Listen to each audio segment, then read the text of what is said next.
La prime de 13e mois peut être accordée par décision de l'employeur ou résulter d'un usage d'entreprise. En effet, lorsque son versement constitue une pratique générale, constante et fixe, cet usage s'impose à l'employeur qui ne peut pas librement décider de ne plus la verser ou d'en priver certains salariés. Le 13e mois, ça stipule que c'est le fait que le travailleur bénéficie de son employeur 2 mois de salaire dans le mois de décembre.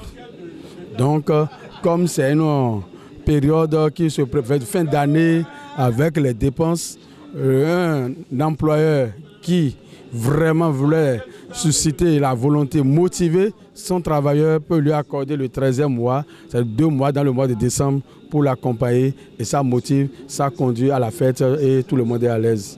Je crois que c'est ce que moi je comprends de 13e mois parce que dans une année il y a 12 mois. Alors, le travailleur a droit à 12 mois de salaire dans l'année. Mais on lui accorde le 13e mois, peut-être pour le motiver. Mais au Bénin, les fonctionnaires publics, c'est un rêve. Je ne sais pas dans le privé ce qui se passe. Le 13e mois en fin d'année, je peux dire que c'est une récompense que l'employeur donne aux employés pour s'encourager. Nous savons qu'une année, c'est sur 12 mois et on perçoit 12 mois de salaire.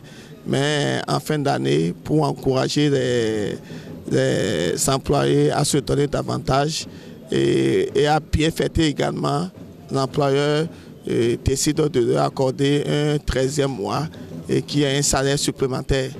Et je crois que je peux dire que c'est un bonus en guise de récompense pour que les employés puissent se donner davantage et contribuer à l'amélioration des résultats et à la bonne performance des entreprises.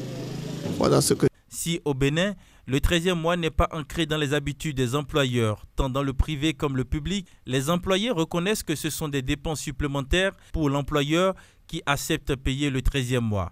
D'autres, par contre, estiment que le 13e mois ne doit pas être considéré comme une augmentation de salaire. Et ils sont allergiques parce que c'est des dépenses. Si c'est des entrepreneurs qui dépensent et ils veulent te faire sortir, ils voient que ça augmente leur charge à la fin de l'année parce qu'ils doivent payer 13e mois. Mais ce qui est bon, c'est ce qui est utile pour motiver, pour encourager le travailleur à donner le meilleur de lui-même. Je crois que si des gens sont réticents et ne sont pas prêts à le faire, parce qu'ils n'ont pas cette culture, et tu sais, l'entrepreneur, c'est la recherche de profit maximum. Il veut tirer le grand profit de le travailleur, mais lui donner quelque part une petite récompense de motivation. Il est rare d'en trouver chez les entrepreneurs africains, surtout béninois. Non, on ne peut pas dire que le 13e mois va remplacer l'augmentation de salaire. L'augmentation de salaire est nécessaire. Et périodiquement, l'employeur doit augmenter le salaire de ses employés. L'État, par rapport à la cherté de la vie, par rapport à l'augmentation par rapport à la vie qui coûte cher, l'État doit décider d'augmenter le salaire de ses travailleurs.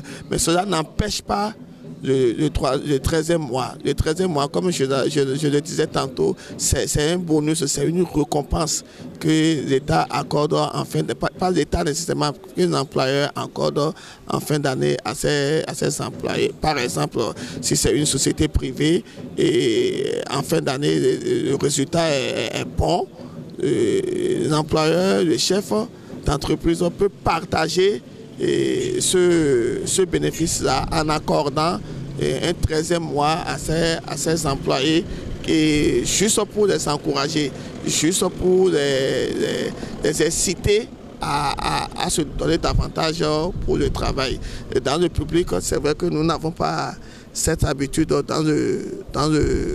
nous ne percevons pas un 13e mois dans le public. Mais l'État peut décider, avec tout ce qui se passe, d'accorder cette prime à tous les travailleurs, mais ça ne peut pas remplacer une augmentation de salaire. Pour ces citoyens rencontrés, le 13e mois n'est pas une obligation, mais avoir le travail abattu par l'employé, il revient à l'employeur de le motiver.